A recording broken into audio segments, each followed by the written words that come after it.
Good morning, and welcome to today's lecture on magnetism. On one hand, magnetism is a very simple topic, and something that we're all familiar with on an everyday basis. On the other hand, there are also some complicated aspects to it, and I hope to explain a few of those today. Some materials, in particular metals, can be magnetized. Iron is a good example. Most magnets you're familiar with are made of iron or steel, which contains iron. So let's look at how you create a magnet. One way is by force. If you take a steel bar and hit it several times with a hammer, it is possible to magnetize it. To do that, you need to be facing north. This works because of the Earth's magnetic field. The center of the Earth is made of iron, which means the Earth acts like a giant magnet. That's how compasses work.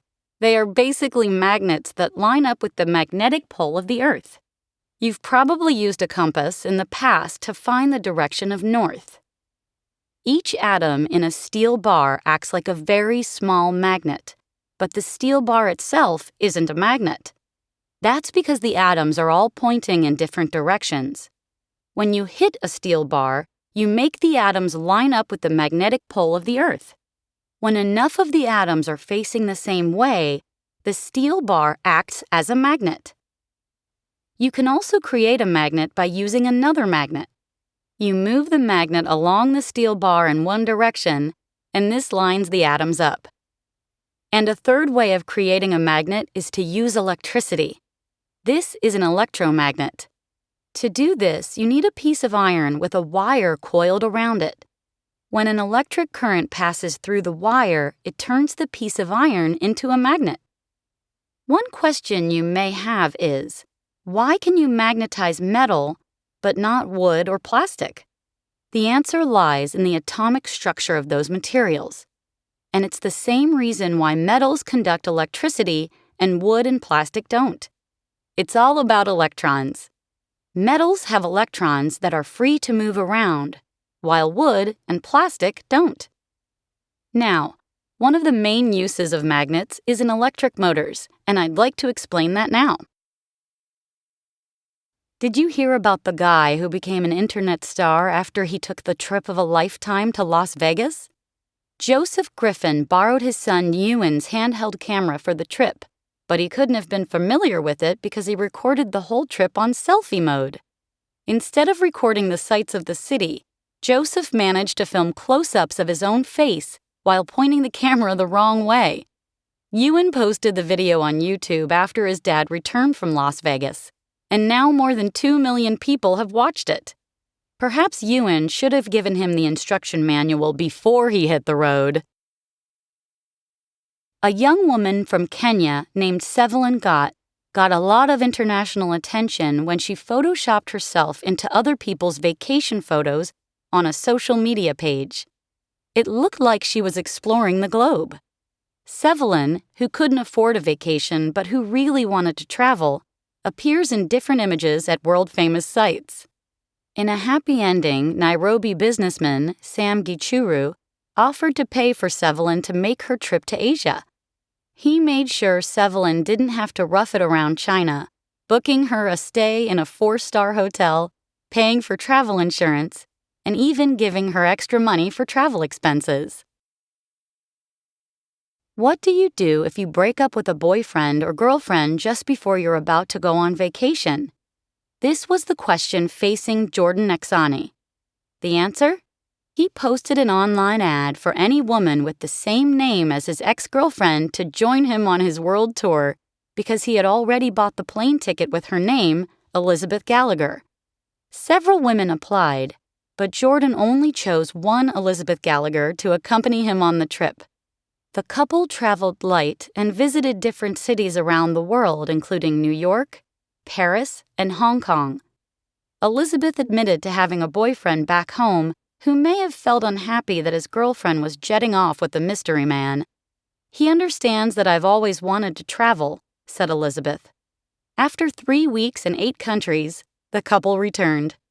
There might not have been any romance, but they both agreed they'd had a great time. Sometimes drastic times call for drastic measures. Adam Armstrong, a student from the UK, and his girlfriend were traveling to the island of Ibiza, Spain, on vacation. Adam's stepfather had booked the tickets online. He must not have noticed that he had booked them under the name Adam used on social media, Adam West. When Adam noticed, he contacted the airline, but the agent refused to let him fly unless he paid an extra £220. Adam was traveling on a shoestring budget and joked that it would be cheaper to change his name than change the ticket. After searching online, he found that it was. In fact, it was half the cost. So that's what he did. Adam Armstrong changed his name to Adam West and got a new passport for £130. Hi, I'm Dan Glass, and I'm talking today to Tanya Bristow about the possible redevelopment of the area around Watson's Cove on the northeast coast. Tanya, first, why develop this beach area instead of putting money into a densely populated urban area, such as a large city? That's a good question, Dan. We considered what type of development would, in the long term, have the greatest benefit for the greatest number of local people. And the answer was tourism. Why not develop both and keep everyone happy? Well, like most areas, we have a tight budget. In this case, $12 million. So we have to choose what we're going to spend our money and time on carefully. $12 million? That seems like a lot of money. Well, yes, it is, but this is a huge project for the area. Can I just add at this point, though, that we're planning to introduce a tourist tax to help pay for a large part of the development? This means that tourists will pay a small amount of tax in addition to their accommodation costs for every night of their stay. We plan to set this at $2 per person each night. Tourist tax on hotels will bring in some money.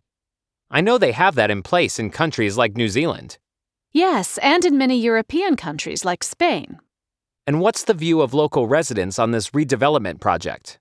Well, as with all our redevelopment projects, we have to be very sensitive to the fact that there are local people who might not want us to develop the area. One of my responsibilities is to explain the advantages that tourism brings. I understand. I don't think that's going to be an easy task. No, I don't think so either. We don't expect everyone to like all our ideas, but we're hoping they can be open-minded about them. And can you give us some idea of the kind of developments you're planning? Well, we're working on improving the roads around Watson's Cove, and the highway to the airport also needs improvement. Obviously, we want to increase the number of hotels in the area to encourage visitors to stay there rather than in the larger all-inclusive hotels further along the coast. That way, tourists will need to visit the local restaurants and bars, which better supports the businesses in the local community. We are also inviting residents to send us their own ideas about what can be improved. I see. And how can they do that? They can email their ideas to us, but we ask them not to contact us by phone. We don't have the staff available to take calls. Great. So I guess the question on everyone's mind is, what about the environment? Well, we want to get people to visit, but to have as little impact on the environment as possible. It's my belief that protecting the environment is at the heart of the development. We're planning to build a number of sustainable eco-lodges on the edge of the Watson's Cove area. We're also hoping to start a program where visitors stay with local families. It would be very short-sighted of us if we didn't think about the environment. There are also endangered plant and animal habitats on our doorstep, which means there are strict rules about where we can and can't build. So, when is redevelopment scheduled to take place? Work will start in the spring of next year, and the redevelopment will take 3 years. Well, thank you, Tanya. I'm sure you've given listeners a lot to think about. I can't stress enough how important it is to have a marketing strategy in place for the area you have in mind. When I first started out, I worked on a team that was developing a marketing strategy for polar tourism. The ultimate Arctic adventure was our particular USP, or unique selling point. At the time, vacations to the North Pole were just beginning to become popular. We decided the best way to boost sales was to use traditional methods of marketing. So, We went for ads in magazines, newspapers, and on billboards. We really pushed the adventure aspect of travel. After all, the only reason anyone would want to spend a vacation in temperatures of -40 is if they loved adventure. It seemed to work. Polar vacations are on the rise, even though they're still very, very expensive. I'm working on marketing campaigns for several hotels. It's important that we appeal to a younger market in some tourist areas. Our customers are aged roughly 18 to 30. To do that, we made the decision to use social media influencers who have an interest in the travel industry. These are vloggers, that is, video bloggers, who have a large following on social media. We approached them and asked them if they'd be interested in doing some product placement for us. For example, we might ask travel vloggers to do a short promo about our hotel on their social media channel. In exchange, we offer them a few nights in one of our boutique hotels. Generally speaking, product placement is quite an inexpensive way of generating interest in our hotels. It's impossible to forecast how much impact it's going to have on bookings, but when it works, it can really make a difference. Young travelers are at the heart of the marketing decisions that we make. We basically have to understand what they want and need and adapt our marketing to fit that. That's where locals come in. One of our USPs is that we produce downloadable tourist guides that are written by local people. They're easy to read and are translated into 7 languages. There are lots of tips about how to get an inside look at the city that most ordinary tourists won't experience. Our guides to Venice and New York are probably our best sellers at the moment. We managed to get a celebrity endorsement when a famous soccer player admitted to using our guide to Sao Paulo. Sales went through the roof. Have you heard the expression, stay ahead of the curve? It means that we are the first to do something. Well, there's no better way to describe marketing, whether it's marketing a car, a vacation, or a grocery store. We try to create social media interest around a particular tourist destination in different or new or entertaining ways. One of our recent marketing campaigns centered on the internet craze of challenges. People challenge their social media friends to do something and then post photos or ideas online. For example, we had people share ideas about what to do with 24 hours in Lisbon. These challenges really spread fast, and the response was amazing. Thousands and thousands of people submitted ideas. We selected one winner, and the prize was a VIP trip to Lisbon. Basically, our company gives customers the opportunity to do the marketing for us. We definitely made the right decision on this one. The impact of engineering. New technology often has unexpected social and environmental consequences. Few of the people who developed the automobile, for example, could have predicted the environmental effects of pollution or the kinds of urban social change that the car would bring. Today, engineers need to watch out for the possible social and environmental consequences of the projects that they work on.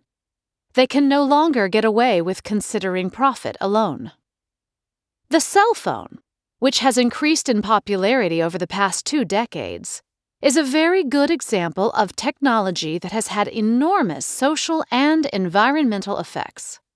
In developing areas of Africa and Asia, for example, farmers can use cell phones to get the products that they grow to market easily. It also means they can check prices and not be cheated. They can access information on how to grow their crops better and find ways to solve problems they come up against, such as diseases or pests. People in developing areas can open bank accounts and manage their money, which is something that was impossible in the past.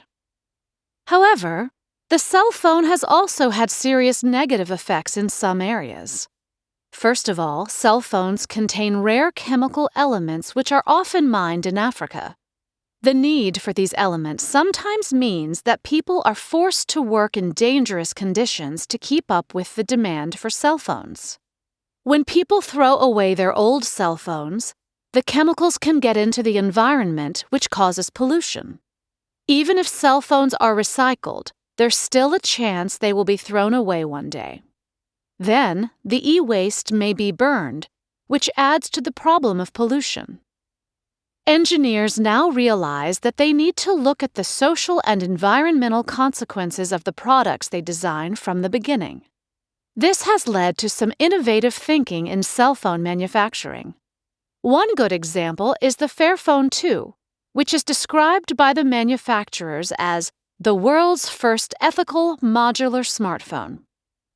Ethical means the manufacturers try to make a product that respects people and the environment. They try to use materials that are less toxic and easily recycled, and they work with the mines to treat the workers fairly and offer safe working conditions. Ethical manufacturing tries to be sustainable by using modular technology. This means parts of phones can be repaired or replaced, doing away with the need to replace the entire phone. With the Fairphone 2, you can replace the battery, the camera, the volume button, or even the vibration mechanism. A phone that can be repaired continues working longer, and that reduces the carbon footprint of the device. The Fairphone 2 is an example of responsible engineering. I'm Josh Hudson, and this is the Future Look podcast. On this week's episode, I'm joined by businesswoman Jenny Lynch, who's going to be talking to me about the future workplace. Jenny, welcome. And let me start by asking you how you see the workplace changing. It's great to be here, Josh. Let me begin by asking you a question. What do telemarketers, librarians, and bank tellers all have in common? I don't know. They're all professions that probably won't exist in their current form in the future. I don't want to frighten anyone, but robots and AI, artificial intelligence, are going to have a big effect on the workplace. Some manual jobs will no longer exist, and all that work will be done by machines that will automate the work. Let me emphasize that the workplace is changing all the time. What we need to understand is the way it's changing. Anyone who can't train for new jobs will find it hard to make a living. So it seems like new technology will threaten current jobs. Won't this have a negative effect on the workplace? It will for some, but it'll also have many positive effects. Technology will allow people a lot of choice about how and where they work. You know, offices were created because companies needed everyone in the same physical space so they could work together. That's not true today, and it will be even less true in the future. People will work from home a lot more, and when a meeting is necessary, they will use video conferencing technology. Video conferencing will allow people from around the world to work together on the same project. We have to broaden our definition of a workplace. Will there be any negative effects from being connected all the time from any place?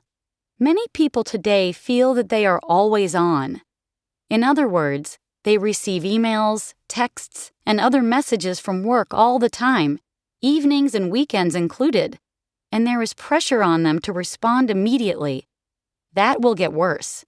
I think that's an effect that many people criticize. In the future, we will need to learn how to get away from work.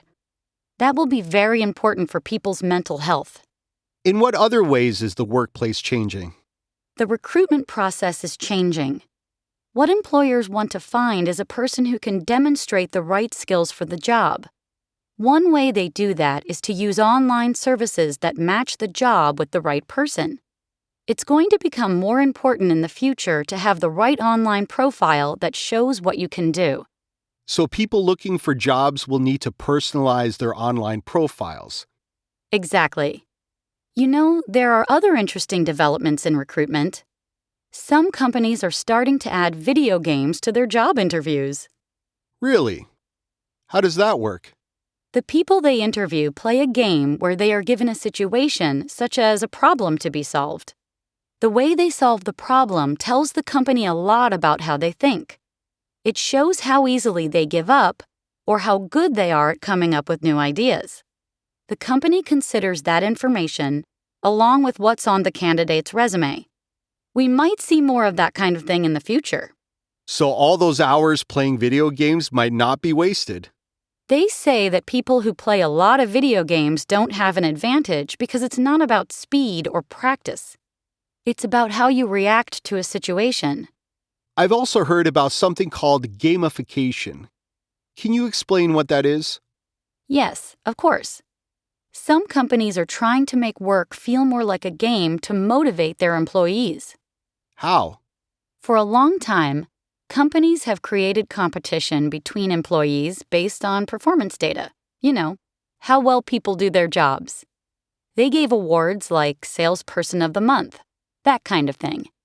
Now, they're measuring each worker's performance more closely, and they're taking the concepts of level, leaderboards, and earning badges from games and applying them to the workplace.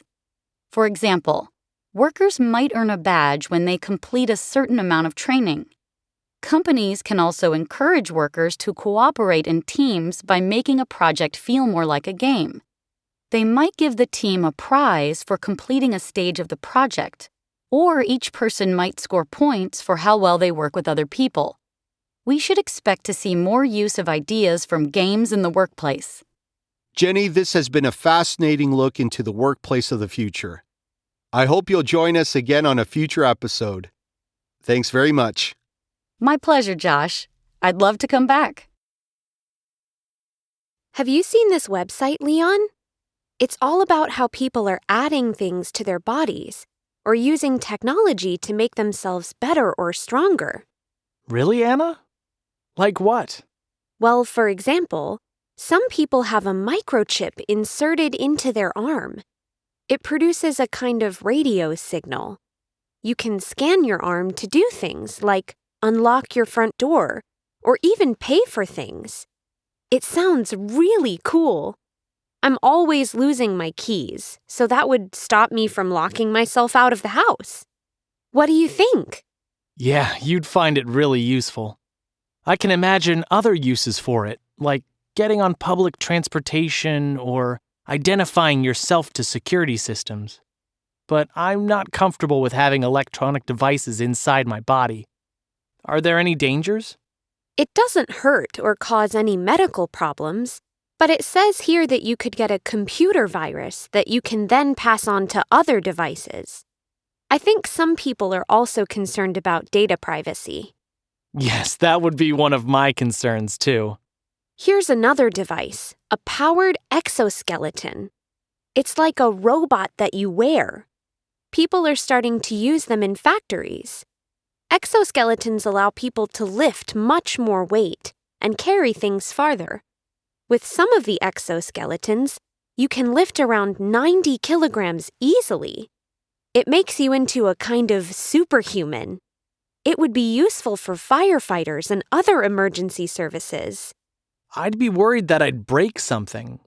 And what would happen if you forgot to charge it and you were in the middle of carrying something and it lost power? They're totally safe. You would get a warning when the power was low.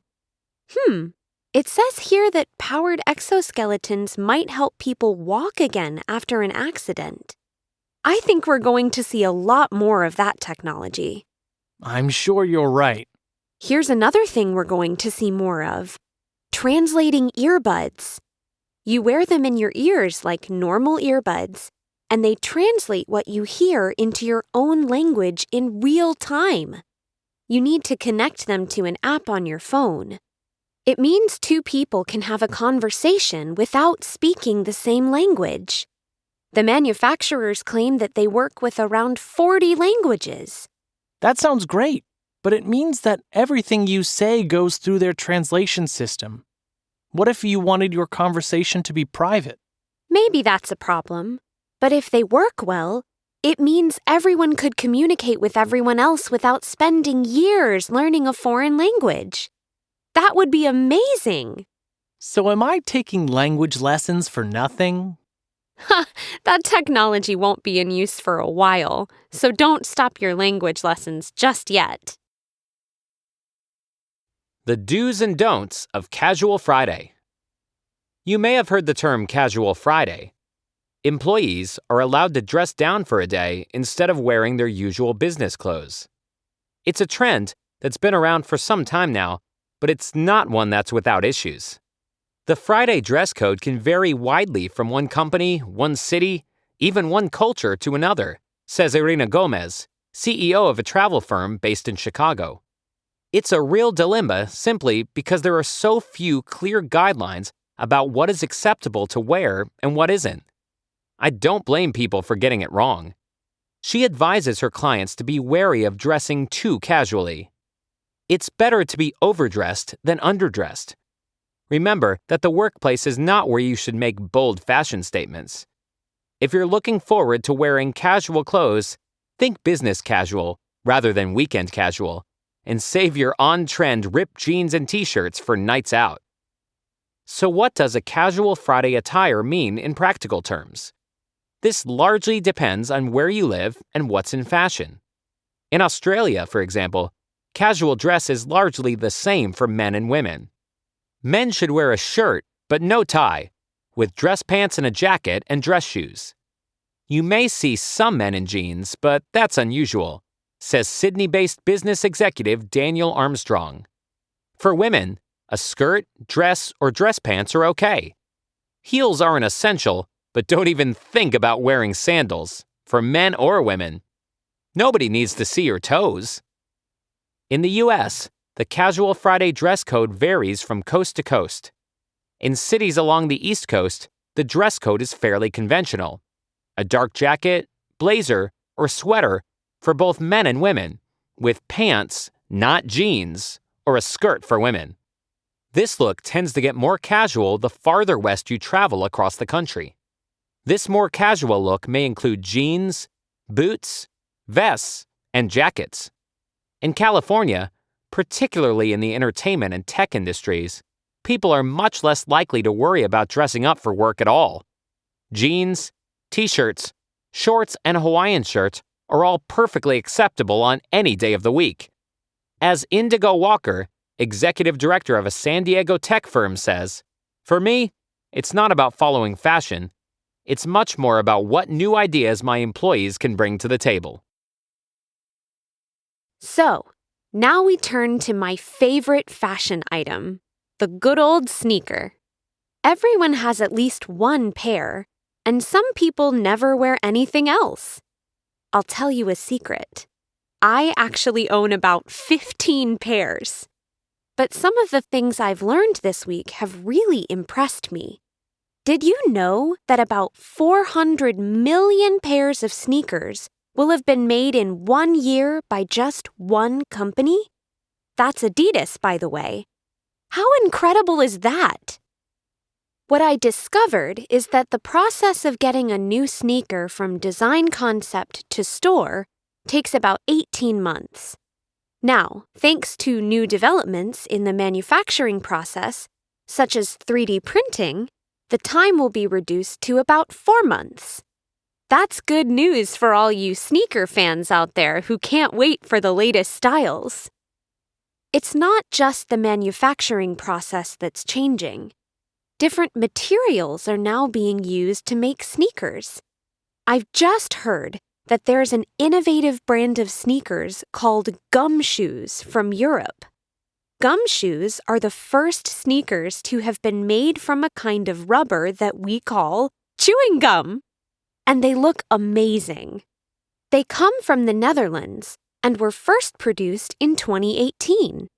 According to the website gumshoe.amsterdam, 1.5 million tons of gum is cleaned from the streets of the Netherlands every year. That gum can stay on the streets for 20 to 25 years before it decomposes. Pretty disgusting, huh? So, what happens is that the gum is collected by street cleaners and then it's taken to a factory. It is processed and broken down into a new type of rubber. This rubber is then mixed with a more traditional type of rubber. This is then used to make the sole or bottom of the sneakers. Finally, a map of the city of Amsterdam is printed on the bottom of the shoes. and the rest of the sneaker is made of leather. And the best thing? These sneakers actually smell like gum. In fact, the pink sneakers, they come in black too, look a little bit like a piece of gum to me. They're sold in the US for a retail price of about $230. Other materials that are being used to make sneakers include recycled plastic bottles and unwanted stuff, such as cotton and wool. Last season, the fashion designer Stella McCartney previewed a sneaker that had been made from 100% recyclable materials. In Germany, a company called Nat2 is producing a sneaker made in part from dried grass and flowers. The grass and flowers are collected in Austria and Germany and then sent to Italy where the shoes are produced. They also use other natural materials. Some of their sneakers are made from recycled coffee grounds. What will sneakers be made of in the future, I wonder? My guess is that by 2050, they will be made from all kinds of stuff. Mushroom sneakers, anyone? So thanks for listening, and I'll catch you guys later.